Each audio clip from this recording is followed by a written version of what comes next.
Welcome to the Business Mechanic Show, where growth is the name of the game. I'm your host, Vaughn Sigmund, co-founder of Results Driven Leadership. At Results Driven Leadership, we offer the essential tools and expertise to help you achieve exponential growth and take your management success to new heights.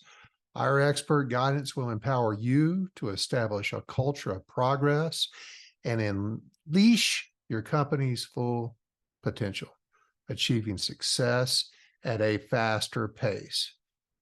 Join us as we help you thrive in the competitive world of business.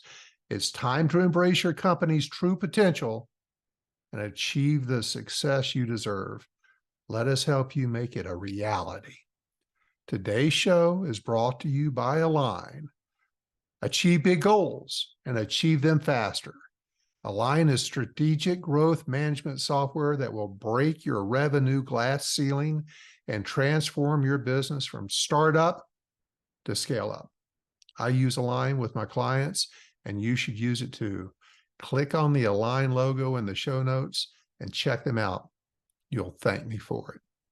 So, for today's show, I want to share with you a story. I'm going to call it a case study. It's a story about this surprising relationship between accountability and workplace happiness. Those sometimes in many managers' minds conflict with each other. And just this past week, I was meeting with one of my clients, someone I recently helped recruit to this organization, and she has made amazing inroads to success in this organization. One that was successful, but the president of the company just knew there was many more things this company could accomplish, but they just couldn't get there. So he engaged me to go find Nicole, and I found Nicole, brought her into the organization. Nicole's just frankly been amazing.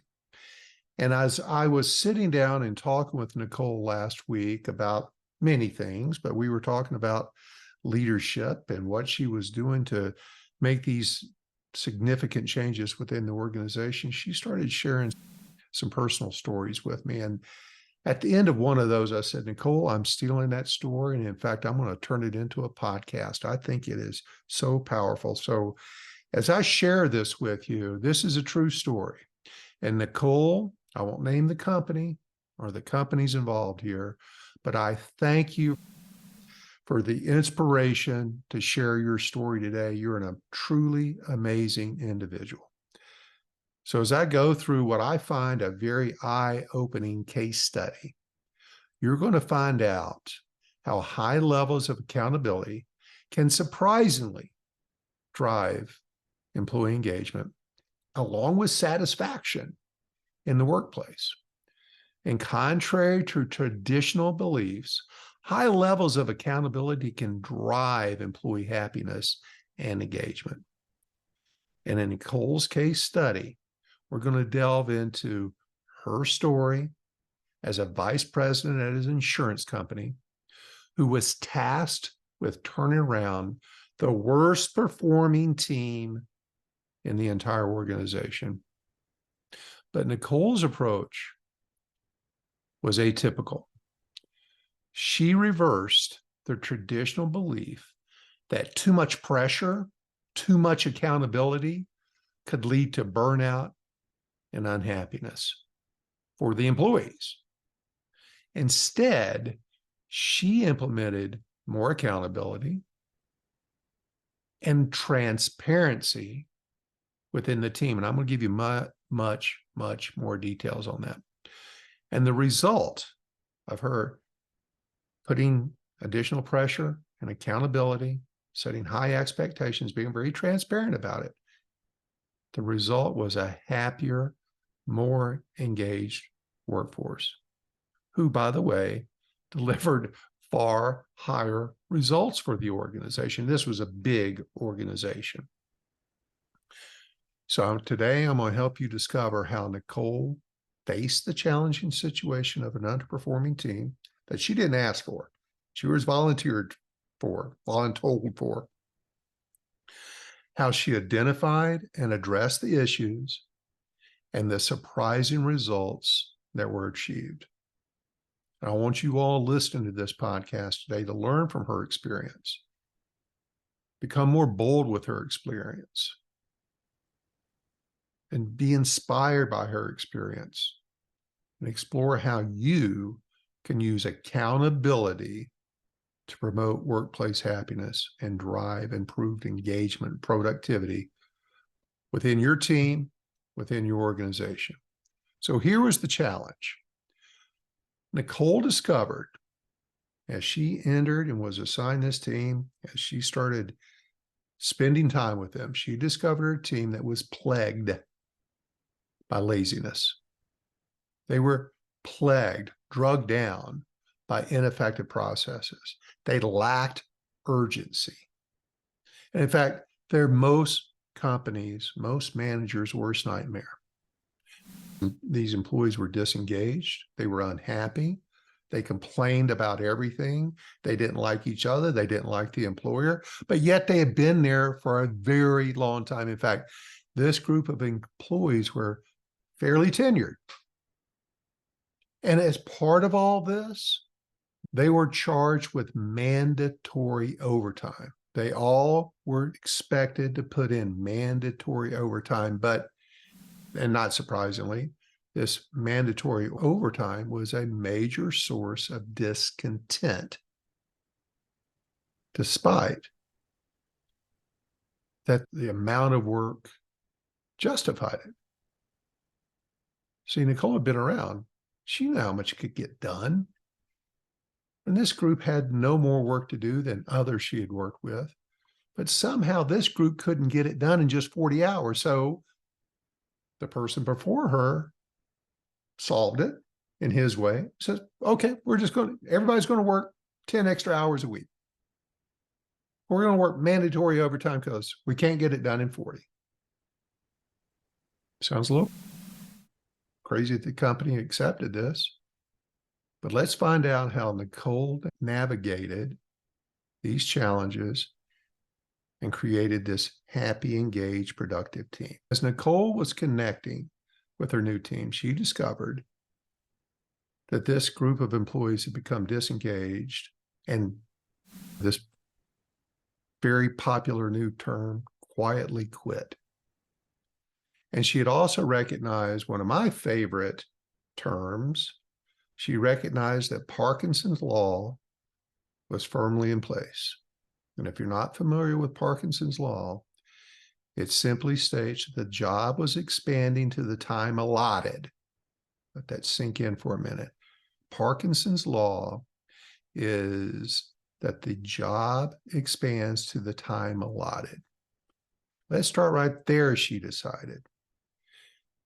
This realization prompted her to make some very quick and immediate changes and address the underlying issues.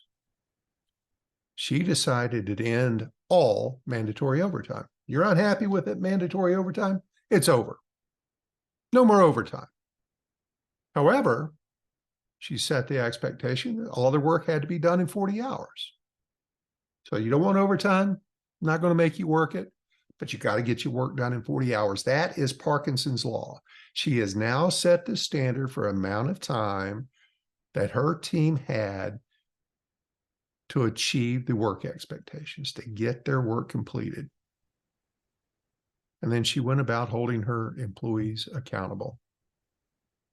And despite initial resistance and the complaints that came with that from her team, this changed from hours and hours of overtime pay all going away. And as you might know, this is a big hit to their paychecks. And in spite of that pushback, in spite of the disagreement, the force being pushed on her, she remained steadfast in her decision. And from there, she focused on holding the underperformers, the people who could not get their work done in 40 hours, accountable. They were being held accountable for their lackluster performance, their laziness, their ineffectiveness. And she directly addressed their shortcomings. She was very transparent with them. She was fair. She was honest. She was upfront. She was accountable. And those who couldn't get the job done, she told them about it. She shared with them immediately what the expectations were and how they were falling short of it. And this involved implementing performance management measures such as write-ups, eventually some terminations for all of those who failed to improve. But not everybody failed. There was a, not surprising to me, not surprising to Nicole, but to others, maybe some other managers who have not taken this approach. They have just suffered the poor performance for whatever internal bias they have around holding people accountable. There was very positive impact on the engagement and productivity of most of the team. And as Nicole targeted the underperforming group, she noticed a significant shift in team dynamics. The employees who responded positively to the increased accountability began delivering their work on time and at a high level of quality. Not all of them, a portion of them. In fact, it was a small portion of them. Turns out those were her best employees. Concurrently, she observed an improvement in the overall mood. In fact, not only did these unknowingly top performers begin performing at the level they could, getting their work done well and on time, across the board, she started seeing a shift in mood, a positive shift in mood within the office. There was increased engagement. There was more collaboration. There was more organic group activities. There was people recognizing people's birthdays, going to lunch together, recognizing anniversary, all organically, not stimulated by Nicole. The employees did that themselves. Never happened before, not in over a decade had anything like this ever happened in the group. It just organically happened as a byproduct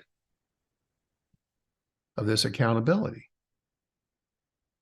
And Nicole, who initially came across to the team as an ogre, over demanding, a micromanager maybe, started to be appreciated by our team in many ways we're going to discuss later. She also knew that as certain team members made the changes and improvements, she made strong efforts to let them know she saw the commitments these folks were making to these improvements and shared her appreciation for that. And this recognition was something that the team had never had in the past. The previous boss had never either recognized poor performance or good performance. There was no recognition. They just existed. He just let things go as things went. He had the attitude that rewarding someone for doing their job was, well, it's just silly. They're doing their job. Why would I reward somebody for doing their job? Dummy. Not Nicole. She knew to get more of the positive behavior she saw, she had to catch it and reward it. And if she were to get more of it in the future, she had to continue recognizing those who were performing and improving and delivering to the expectations. So accountability works both ways. It works to bring underperformance up, and it also works to improve and emerge those people who have the potential to do more.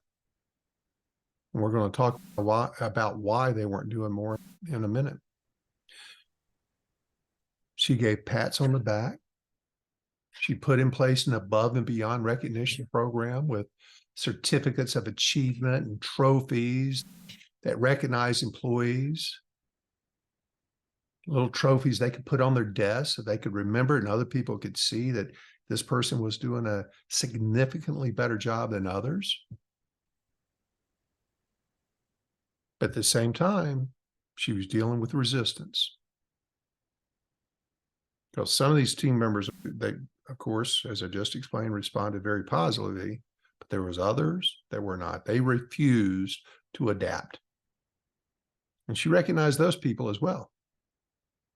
She recognized the importance of maintaining high standards and was not hesitant for a second to terminate employees who consistently failed to meet expectations. Once she set these expectations, make sure they had all the tools and materials they needed to achieve these expectations, whatever training, whatever they needed. They then chose to not meet expectations. She dealt with that. And believe me, once you set these expectations, you give them the tools, materials, the knowledge they need to achieve these expectations, to meet expectations. If they don't, they're making a choice. That's not a choice you're making. That doesn't make you a bad person. They're making a conscious choice not to meet expectations. And she continually held these folks accountable to the point of terminating some of them. Not a lot of them, but some of them. And some of them that she terminated had very long tenures with the company. Nicole did not associate loyalty to success. She associated success with success, and she applied it equally. And her commitment to accountability started paying off significantly. Didn't happen immediately. It took her some number of weeks, but under her leadership, this underperforming division, the worst in the company, transformed from the lowest rated to the highest rated division in the company. And this all took place within a year. And both Nicole and her team received accolades and recognition, becoming examples of the excellence within the organization. And some of the key takeaways from this case study of Nicole and how she approached this very difficult situation with a very difficult team highlights two essential lessons. Lesson one, it emphasizes the importance of holding teams accountable, as I've made very clear. Second, and clear and fair expectations can drive individuals to deliver their best work. So accountability, clear expectations, those two together deliver the very best work. And then the second part of that, it emphasizes, and this sometimes gets lost on people, it emphasizes the detrimental effect of underperformers on the overall team morale, especially for those who have the potential or are high-performing individuals. They become demoralized when they witness poor performers getting away with it, going unchallenged. It brings them down. You'll get less out of your high performers or potentially high performers when you're letting underperformers get away with it without accountability. 100% of the time. 100% of the time. Please keep that in mind. And as you start learning from Nicole's great example and her success in turning around this really poor team can be attributed to her unwavering commitment to this culture of accountability, these clear expectations, giving feedback, being transparent, giving them guidance, giving them the tools, and holding each individual responsible for their performance. And of course, there's a lot more depth. There's a lot to unpack here. I could not go into all the things that Nicole did, but I'm giving you the moral lesson of all this. And her stance on accountability did amazing things to the environment, to the performance, to the good people, to the bad people, to her organization, to her peers, to the stockholders of this organization. She made people own their responsibilities. And through doing all this, she started building trust and respect. Yes, her direct approach. And Nicole, by the way, is a fairly high D on the DISC scale. She's a DI. So you're going to be fairly direct. You're also going to be fairly creative. Her direct approach to addressing this poor performance and her willingness to be very decisive, take action on it, earned her respect. She didn't hurt anybody's feelings that was worth hurting. See, by treating all of her team members fairly, impartially, she found that people that may have thought were favorites were not so much favorites. In fact, I'm going to depart from this just one second. I have another client that I work with that had a manager in the organization that has all the potential in the world, was not delivering that potential. And after some months of her underperforming to her potential, which was underperforming to the expectations, this client decided to terminate this manager. And we feared that because this person was so personable and outgoing and seemingly likable, there was going to be a negative blowback to this person being terminated. And you know what? The opposite. The opposite happened, because everybody in the organization saw that this, including the employees, saw that this manager was underperforming, that was lazy, was not getting the job done, was all smoke and mirrors, all full of BS. And there was actually a lot of smiles and claps, if you will, when this person left. So when you think about Nicole and her focus on accountability, it was not about micromanaging or being punitive, taking punitive measures. Some of you, please don't take that as the lesson here. You don't have to go become something you're not. You don't have to become an ogre. You don't have to be a hard ass. It's about creating what the byproduct of this accountability and recognition and transparency is about, creating an environment where everyone has an equal opportunity to excel and contribute to the team's success. My friends, breeds success. And when you empower your top performers, this presence of your underperformers has a demoralizing effect on them. But you empower your top performers, and they become unlimited in their ability to contribute.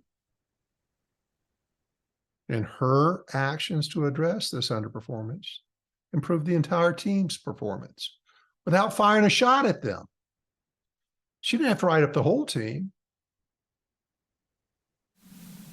Just the exceptions, just the outliers had to be dealt with.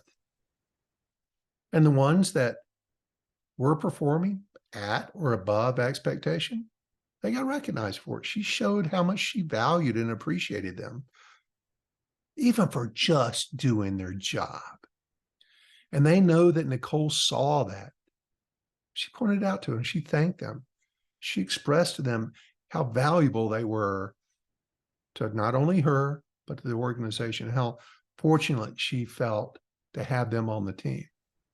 And this in turn inspired all of them, except for the outliers, to begin going above and beyond, which this was a big part of driving the team's transformation. This is how this happens. Nicole's example is one of many.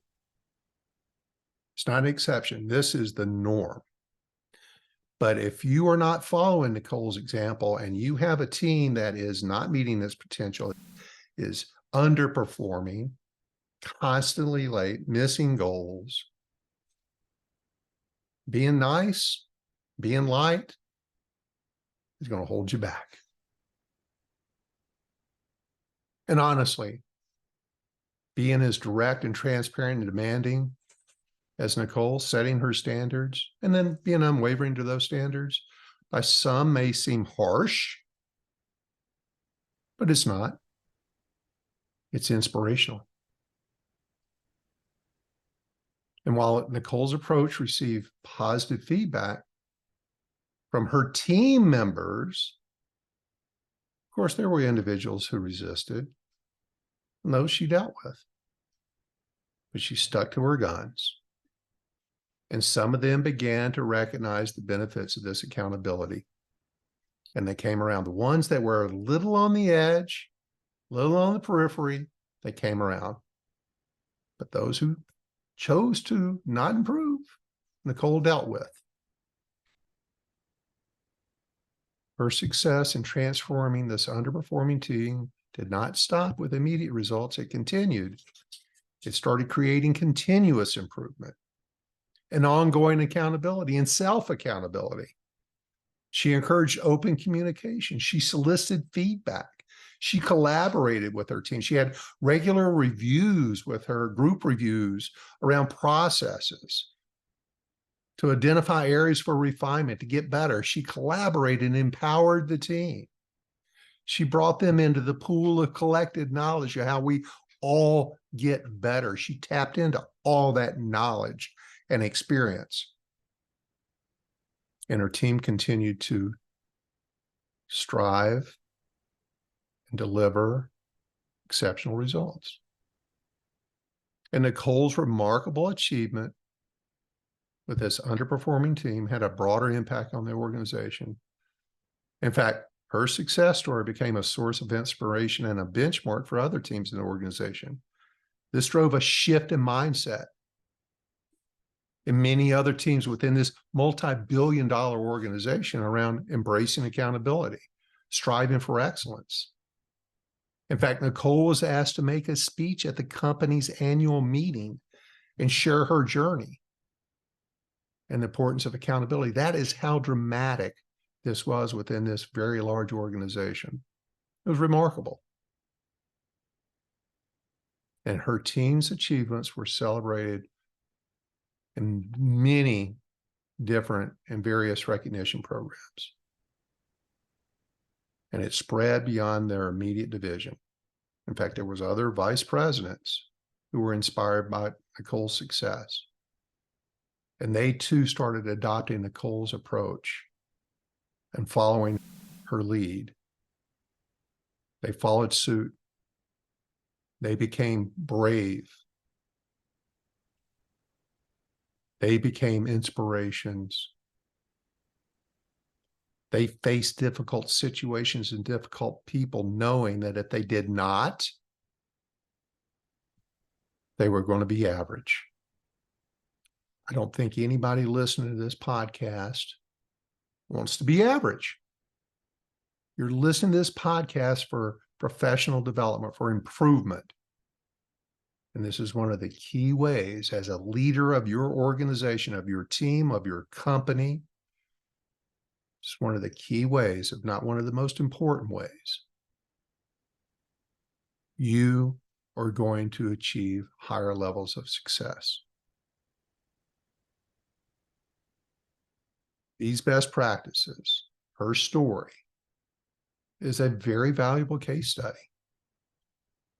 And I'm so thrilled that she shared this experience and these strategies and these best practices with me so I can share them with you. Her insights, her approaches serve as such great lessons that should be disseminated widely to allow you, as either a business owner, an executive, or a manager, and in a way that can benefit you. So you can replicate this same success if you're not getting the level of success that you desire. And never forget the power of consequences. Her willingness to address underperformance and apply appropriate consequences, that was a very strong message to her entire team. But she created a sense of fairness by doing that. Fairness and equity that had a very strong influence on the entire team, and in many cases, the entire organization. It created an opportunity for continuous growth and adaptation. Her empowering, engaging, collaborating with her team, rewarding her team, reviewing processes. Her team became much more agile and innovative and responsive. When the market conditions changed, her team was in the forefront of making the positive adjustments to being ready for it. So let me wrap this story up. And Nicole, again, thank you for sharing this story. I can't wait to share this podcast with you. It's a compelling testament to the transformative power of accountability in the workplace. And for those of you who need it, to be challenged by conventional belief that excessive accountability leads to disengagement, Nicole's story demonstrates that employees are motivated to deliver their best work when expectations are clear, fair, and consistently enforced.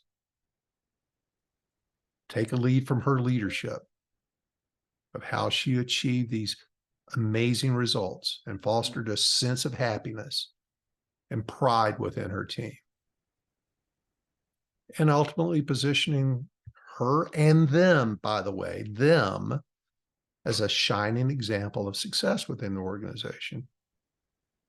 And Nicole, you're an inspiration to many. And I am so happy I can share this story with others so you as leaders can unlock your full potential, to unlock your team's full potential, foster a higher level of happiness and engagement, to achieve higher levels of success, be better at what you do. Learn from this. It's a very competitive business landscape. And those who are willing to get uncomfortable and do things that don't come naturally to you or aren't comfortable to you are the ones who are going to get ahead and continue to thrive. Thrive in business, thrive in your career. Thank you for listening today. It was a pleasure to share all this. If you'd like more information on our programs, join us at rdltraining.com, Results-Driven Leadership. The website is rdltraining.com or Romeo Delta Lima Training.com. Also, I want to remind you, please use the link I put in the show notes. Check out Align. It is fabulous software. It has been a game changer for many of my clients to be able to align their team to company's goals and missions, duties and tasks. It also ties in with everything we've talked about today, which is accountability. It creates a transparency to everybody's commitments to success and holds them accountable. Thanks again to all of you for listening. As always, please follow us, share us with others, like this show, make a comment on the show. I'd love to see these comments. And if you feel like we can help you, reach out to us. I'd love to be able to help. Appreciate all listening, and we'll talk to you again next week.